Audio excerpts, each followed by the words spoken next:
The morning mist rose over Lake Viridia like a ghostly breath. Beneath its silver veil, a lone figure rode through the still waters, her eyes hollow and distant. The oar sliced through the lake's mirror surface, disturbing a single white water lily that floated beside the boat. Liora reached out and touched the delicate petals. The flower trembled against her fingertips. It was the first thing she'd seen that wasn't made of gold. For in her village, everything, every wall, every cup, every coin, was spun from gold. It was their pride, their curse, and their prison. And Liora was the daughter of the goldspinners. The Golden Village. The village of Auria lay hidden at the edge of the forest, glittering like a wound in the green. For generations, its people had been blessed, or so they believed, by the spirit of gold. Their ancestors had learned how to spin straw into golden thread, a secret whispered to them by the river god in exchange for their loyalty. But gold is heavy. It clings to the soul. Every year, the gold spread further, covering wood, stone, even flesh. The villagers' hands hardened to metal. Their laughter became hollow, like coins dropped in an empty bowl. And still they spun, night after night, their fingers bleeding through the gilded cracks. Only Liora had begun to question. Her mother, Sarah, was the chief spinner, her hands entirely gold from wrist to fingertip. She claimed the craft was sacred. "We are chosen," she said. "The river rewards devotion." But Liora saw the truth. She saw how her mother's reflection in the gold walls had lost its warmth, how her eyes glimmered but never softened. The gold was eating her from within.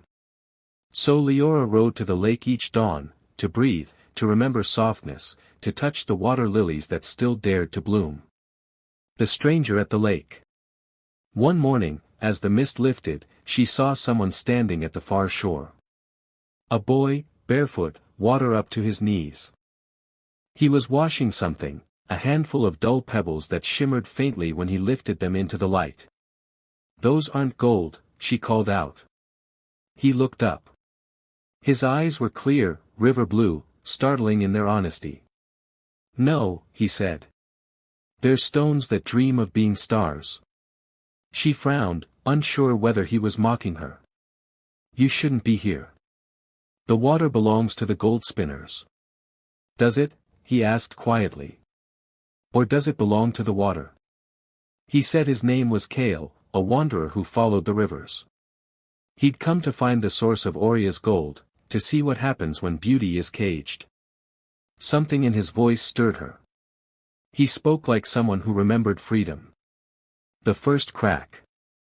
That evening, as Liora returned home, she found the workshop blazing with candlelight. The looms hummed, the wheels turned, and her mother stood at the center, spinning faster than ever. The gold thread poured from her hands like liquid sunlight. "Another offering for the river," Sarah said, not looking up. "The lake has begun to dull. We must feed it more." Liora's chest tightened. "It's never enough, is it?" Sarah paused. "What do you mean?" "You keep giving and still the gold spreads. What if it's not a blessing, Mother? What if it's taking us?" Sarah's face hardened, her golden skin catching the firelight. "Do not blaspheme. The river gave us life. Without it, we are nothing." But Liora saw fear flicker beneath her mother's anger. That night, she dreamed of the water lily sinking beneath the surface, its white petals curling like burned paper. Secrets beneath the water. Days turned into weeks. Liora kept meeting Kale at the lake, drawn to his calm defiance. He told her stories of places where people lived without gold, where hands were free to touch and soil could still breathe. "Gold blinds those who hold it too tightly," he said once, skipping a stone across the lake. "It reflects everything but the truth." One evening, he led her to the north edge of the lake, where a strange whirlpool shimmered faintly in the moonlight. "This is where it begins," he whispered. "Your river god's gift." As Liora leaned closer, she saw it, the gold seeping up from below, oozing through the water like blood from a wound. "The gold is poisoning the lake," Kale said. It's feeding on the offerings your people send. Leora's throat went dry. Then we're killing it. Or it's killing you. A sudden tremor rippled through the lake. The water glowed for a moment, and a deep, hollow voice echoed across the shore. The gold must not stop. The gold is life. Liora fell to her knees. She knew that voice. She'd heard it in her dreams. The river's bargain. When she returned home, she found her mother waiting, pale and trembling. "You've been with the Wanderer," Sarah said. "The river sees all." Liora said nothing. Her mother's voice cracked. "You don't understand. I made a bargain long ago. When you were a child, the river came to me. It offered wealth for the village, but demanded something pure in return." Leora's stomach turned cold. "What did you give it?" Sarah's eyes filled with tears that gleamed like molten gold. "Your voice. Your laughter. It took your joy, piece by piece, so that our hands could keep spinning." The floor seemed to tilt beneath Liora. All her life, she'd wondered why the world had felt dim, why her heart ached even in sunlight. Now she knew. "Then we end it," she whispered. "We break the bargain." Her mother shook her head. "If the spinning stops, the gold will consume us. It will devour everything. Maybe that's the price we must pay."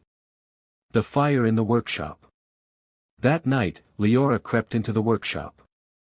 The looms stood silent, heavy with half-spun thread. The air smelled of smoke and metal. She lit a single candle and touched the flame to the golden yarn. For a moment, nothing happened, then the thread caught fire, burning white-hot. The gold melted like wax, running down the looms in rivers of light. The fire spread quickly, licking up the walls, the ceiling, the floor.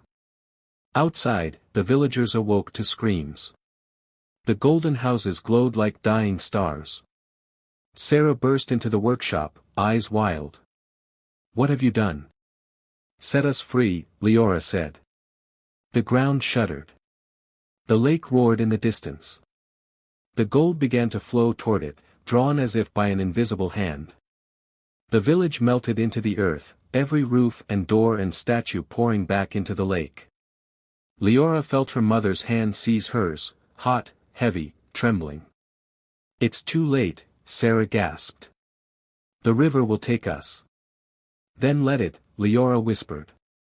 The gold rose around them, swallowing the walls, the fire, their bodies. The return of the water lily. When Liora opened her eyes, the world was quiet. She was lying by the lake, the morning mist swirling once more.